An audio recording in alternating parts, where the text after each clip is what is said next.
সূরা মুমিনুন আল্লাহ সুবহানাহু ওয়া তাআলা বলেন, ক্বালা কাম লাবিসতুম ফিল আরদি আদাদা সিনিন। আল্লাহ সুবহানাহু ওয়া তাআলা হাসরের ময়দানে আখিরাতে আমাদেরকে জিজ্ঞাসা করবেন, কাম লাবিসতুম, তোমরা দুনিয়াতে কতদিন ছিলা? আমরা তো দুনিয়াতে আছি, আমাদের বয়স কত? 70, 80, 90, 100 পর্যন্ত চিন্তা করতে পারি। আগে ছিল অনেক বেশি। সকল কিছু, সব মানুষগুলি যখন এক স্থানে দাঁড়িয়ে যাবে, আল্লাহ সবাইকে জিজ্ঞাসা করবেন, কাম লাবিসতুম, তোমরা পৃথিবীতে কতদিন ছিলা? কি বলেন, কি বলবেন? যে 50 বছর ছিল সে বলবে 50 বছর, না? যে ছিল 70 বছর সে বলবে আমি 70 বছর দুনিয়াতে ছিলাম। না, আল্লাহ সুবহানাহু ওয়া তাআলা তোমাদের গণনা, বৎসর গণনার দিক থেকে তোমরা কতদিন ছিলা? ক্বালু, আল্লাহ সুবহানাহু ওয়া তাআলা আমাদেরকে জানিয়ে দিলেন তোমরা ওই দিন কি বলবা। আমি যখন বলবো কতদিন ছিলা, তোমরা উত্তরটা কি দিবে? ক্বালু লাবিসনা ইয়াওমান আও বাদা ইয়াওম। আহা, রব্বুল আলামিন, আমরা দুনিয়াতে ছিলাম কতক্ষণ? ইয়াওমান, একদিন, একদিন ছিলাম। অথচ আপনি কিন্তু বয়স পেয়েছেন 70, 80, 100 বছর, আপনি বলবেন একদিন ছিলাম। যে 1000 বছর বেঁচেছে সেও বলবে একদিন ছিলাম। যে 50 বছর বেঁচেছে সেও বলবে একদিন ছিলাম। যে সদ্য মারা গেছে, যে ভূমিষ্ঠ হয়ে সাথে সাথে মারা গেছে, সেও বলবে একদিনই ছিলাম। চিন্তা করেছেন? চিন্তা এসেছে যে দুনিয়ার জিন্দেগি তার কতটুকু চিন্তা করেছেন? আপনি নিজে বলবেন, আমি বলবো লাবিসনা ইয়াওমান আও বাদা ইয়াওম, একদিন বা একদিন থেকে একটু বেশি। আল্লাহু আকবার, আল্লাহু আকবার। আর যদি আমাদের গণনা যদি ভুল হয়, যে গণতে পারে, মাবুদ তুমি তাকে জিজ্ঞাসা করো। তাহলে আমাদের জীবনটা কতটুকু বলেন? একদিন। আখিরাতের গণনায় কতটুকু? একটা দিন, তার থেকে একটু বেশি হতে পারে। আল্লাহ সুবহানাহু ওয়া তাআলা আবার উত্তর দেন, যখন আমরা বলবো একদিন ছিলাম, তখন আবার আল্লাহ সুবহানাহু ওয়া তাআলা উত্তর দিয়ে বলেন, ক্বালা ইন লাবিসতুম ইল্লা কালিলা।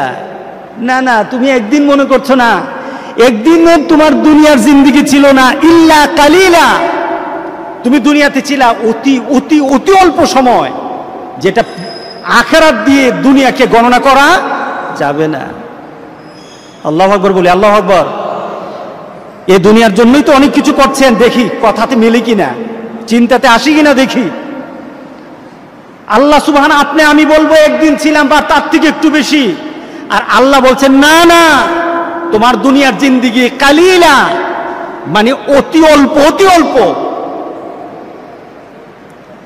রাসূল সাল্লাল্লাহু আলাইহি সাল্লাম দুনিয়ার জিন্দেগি সম্পর্কে, দুনিয়ার জীবন সম্পর্কে আমাদেরকে একটা ধারণা দিলেন। আহা, সাহাবায়ে কেরাম উজ্জীবিত হয়ে যেতেন। সাহাবায়ে কেরাম রাসূল সাল্লাল্লাহু আলাইহি সাল্লামের এই কথাগুলি দিয়ে তুলনা করে নিজের মধ্যে পরিবর্তন নিয়ে আসতেন। এতদিন বাঁচবো মাত্র, এতদিন আমার দুনিয়ার জিন্দেগি, আমি মাত্র এতদিনের জন্য দুনিয়াতে এসেছি। রাসূল সাল্লাল্লাহু আলাইহি সাল্লাম সাহাবায়ে কেরামদেরকে ডেকে বললেন, এদিকে আসো সবাই। রাসূল সাল্লাল্লাহু আলাইহি সাল্লাম, মুসলিম শরীফের হাদিস, সাহাবায়ে কেরামদেরকে বললেন, হযরত মাসতুর ইবনে সাদ্দাত রাদিয়াল্লাহু তাআলা আনহু থেকে বর্ণিত, রাসূল সাল্লাল্লাহু আলাইহি সাল্লাম শপথ করে বললেন, আল্লাহর শপথ, ওয়াল্লাহি, আল্লাহর শপথ করে বললেন, এই দুনিয়ার জিন্দেগি আরেকটা হলো আখিরাতের জিন্দেগি। দুনিয়ার জীবন, আখিরাতের জীবন। দুনিয়ার আমাদের প্রাপ্তি, আখিরাতের প্রাপ্তি। দুনিয়াতে আমার চাহিদা আর আখিরাতে আমাদের চাহিদা তুলনা কেমন? রাসূল তুলনা দিতে গিয়ে বললেন, সমুদ্র থেকে, সমুদ্রের পারে একটা লোক দাঁড়ানো, সমুদ্রের পারে। পৃথিবীতে সমুদ্রের অংশ, পানির অংশ বেশি না স্থলভাগের অংশ বেশি? পানি। স্থলভাগে পানি নাই?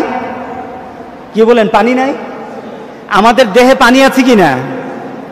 আমাদের দেহ তো পানি আছে, এই যে বাতাসে পানি আছে কিনা, জলীয় বাষ্প আছে, আমাদের সকল স্থানে পানি আছে, পানির অংশ তো আছেই 4/3 এরপর আবার সব স্থানে পানি আছে। রাসূল সাল্লাল্লাহু আলাইহি সাল্লাম সে পানির সাথে তুলনা দিতে গিয়ে বললেন যে সমুদ্রের পাড়ে দাঁড়িয়ে একটা ব্যক্তি তার আঙুলটা সমুদ্রের পানির মধ্যে এভাবে ভিজিয়ে ফেলল, আঙুলটা ভিজালো। খেয়াল করেন রাসূলের কথা, কার কথা? বেখেয়ালি হবেন না, বেখেয়ালি হবেন না, রাসূলের কথাতে বেখেয়ালি হবেন না। আঙুলটা রাসূল সাল্লাল্লাহু আলাইহি সাল্লাম বললেন সমুদ্রের পানির মধ্যে একটু যখন ভিজালো, আঙুলটা কি হয়েছে? ভিজে গেছে। আঙুলটা ভিজে নাই, এখন আঙুলের গায়ে একটু পানি লেগেছে, অল্প একটু পানি। কতটুকু পানি? হয়তো চোখে দেখা যায় না, ভিজা ভিজা মনে হয়, এটাকে মাপা যাবে না। রাসূল সাল্লাল্লাহু আলাইহি সাল্লাম বললেন সমুদ্রের পানির তুলনায় ওই যে আঙুলটা ভিজিয়েছ সমুদ্রের পানি দিয়ে, এটা তুলনা করলে পানির অবস্থাটা কি হবে? এটা তুলনা করা যায়? আপনি গ্লাসের পানির মধ্যে আঙুলটা চুবান, এরপর আঙুলটা ভিজিয়ে গ্লাসের পানির সাথে তুলনা করলে কি তুলনা হয় নাকি? এটাই তো তুলনা হয় না।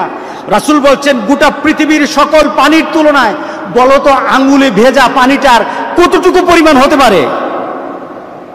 রাসূল সাল্লাল্লাহু আলাইহি সাল্লাম তখন বললেন যেমন তুলনা হয় না, যেমন তোমরা এটার কোনো পরিমাপ করতে পারবা না, যেমন এটার পরিমাণ তোমরা আমাকে জানাতে পারবা না, ঠিক তদ্রূপ আখিরাতের জিন্দেগি, আখিরাতের জীবন সমুদ্রের পানির তুলনায় আর দুনিয়া সামান্য আঙ্গুলের ডগায় পানি লাগানো তুলনায় তার থেকে আরো কম। দুনিয়ার জিন্দেগি আরো কম, দুনিয়ার জিন্দেগি আরো কম, আর আখিরাতের জিন্দেগি সমুদ্রের পানি থেকে আরো বেশি, আরো বেশি, আরো বেশি। আল্লাহু আকবার, আল্লাহু আকবার।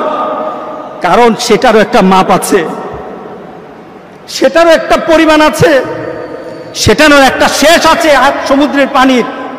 কিন্তু আখিরাতের জিন্দেগির শেষ বলতে কিছু নেই, আরম্ভ আছে, শেষ হবে না, হবে না, শেষ হবে না। খালিদিনা ফিহা, যে যেখানে যাবে চূড়ান্তভাবে চলতেই থাকবে। রাসূল সাল্লাল্লাহু আলাইহি সাল্লাম জানিয়েছেন আল্লাহ সুবহানাহু ওয়া তাআলা গোটা পৃথিবীর সকল কিছুকে ধ্বংস করে দেওয়ার পর মৃত্যুকে পর্যন্ত আল্লাহ সুবহানাহু ওয়া তাআলা জবাই করে দিবেন, আর কারো মওত হবে না, ধ্বংস হবে না, ধ্বংস হবে না। রাসূল সাল্লাল্লাহু আলাইহি সাল্লাম তুলনা করলেন ছোট্ট একটু পানির সাথে। এখন আমরা এই দুনিয়ার জিন্দেগি সম্পর্কে আমাদের চাহিদাটা কি, আমরা কি বানিয়ে নেই? রাসূল সাল্লাল্লাহু আলাইহি সাল্লাম দুটো হাদিস বলবো, এই হাদিস দিয়ে আমরা আমাদেরকে তুলনা করব। আমরা কি আমাদের চূড়ান্ত একটা চাহিদা, চূড়ান্ত একটা টার্গেট, আমাদের জীবনের সকল কিছু দিয়ে আমরা কি দুনিয়াকে ভোগ করতে চাই, নাকি দুনিয়ার সব কিছু দিয়ে আমরা আখিরাত পেতে চাই? কি পেতে চাই বলে? আমার জীবন, যেটা আমরা বলে থাকি, যেটা আমরা চূড়ান্তভাবে বলে থাকি যে ইন্না সলাতি ওয়া নুসুকি ওয়া মাহইয়ায়া ওয়া মামাতি লিল্লাহি রাব্বিল আলামিন। আমার জীবনের সকল চাহিদা, আমার জীবনের সকল করণীয়, আমার জীবনের সকল পর্যায়ে একটাই আমার চাহিদা, আমার রবের সন্তুষ্টি। কার সন্তুষ্টি? রবের সন্তুষ্টি। কার সন্তুষ্টি বলেন? রবের সন্তুষ্টি। আমরা আল্লাহ সন্তুষ্টি নিয়ে আমরা চলতে চাই, আমাদের সকল কিছু দিয়ে আল্লাহ রবের সন্তুষ্টি চাই। রাসূল সাল্লাল্লাহু আলাইহি সাল্লাম দুনিয়ার জিন্দেগি নিয়ে একটা তুলনা দিলেন। তুলনাটা কি? কোন ব্যক্তি দুনিয়াতে তার সকল উদ্দেশ্য, টার্গেট, তার জীবনের সকল চাহিদা দুনিয়াকে বানিয়ে নেয়, এমন আছে না? সে চায় দুনিয়া, সে চায় দুনিয়া, দুনিয়ায় বাড়তে থাকুক, দুনিয়ায় পেতে চাই। দুনিয়ার জন্য যা করা দরকার, যদি মারামারি করা লাগে দুনিয়ার জন্য মারামারি করব, যদি কারোর সাথে সম্পর্ক নষ্ট করতে হয় তাহলে দুনিয়ার জন্য সম্পর্ক নষ্ট করব, যদি কারো খারাপ বলতে হয় দুনিয়ার জন্য খারাপ বলবো। কি বলেন, ঠিক আছে কিনা বলেন? যদি মা বাবার সাথে খারাপ আচরণ করতে হয় দুনিয়ার জন্য মা বাবার সাথে খারাপ আচরণ করে, ঠিক না? রাসূল সাল্লাল্লাহু আলাইহি সাল্লাম এই ধরনের আচরণ যারা দুনিয়াকে পেতে চায়, শুধু দুনিয়াই চায়, দুনিয়াই চায়, দুনিয়াই চায়, তাদের ব্যাপারে রাসূল সাল্লাল্লাহু আলাইহি সাল্লাম কি বলছে দেখেন, মান আসাবহা মান কানাতিল আখিরাতু হুম্মা জাআলাল্লাহু গিনাহু ফি কলবিহি ওয়া জামালাহু শামলা রাসূল সাল্লাল্লাহু আলাইহি সাল্লাম এই ব্যাপারে তুলনা দিতে গিয়ে বলেন যে যারা নিজেদের টার্গেট বানিয়ে নেয় আখিরাতকে, মান কানাতিল আখিরাতু হুম্মাহু, যে যার জীবনের চাহিদা আখিরাতকে বানিয়ে নেয়, টার্গেট আখিরাতকে বানিয়ে নেয়, তো আল্লাহ সুবহানাহু ওয়া তাআলা কি করেন?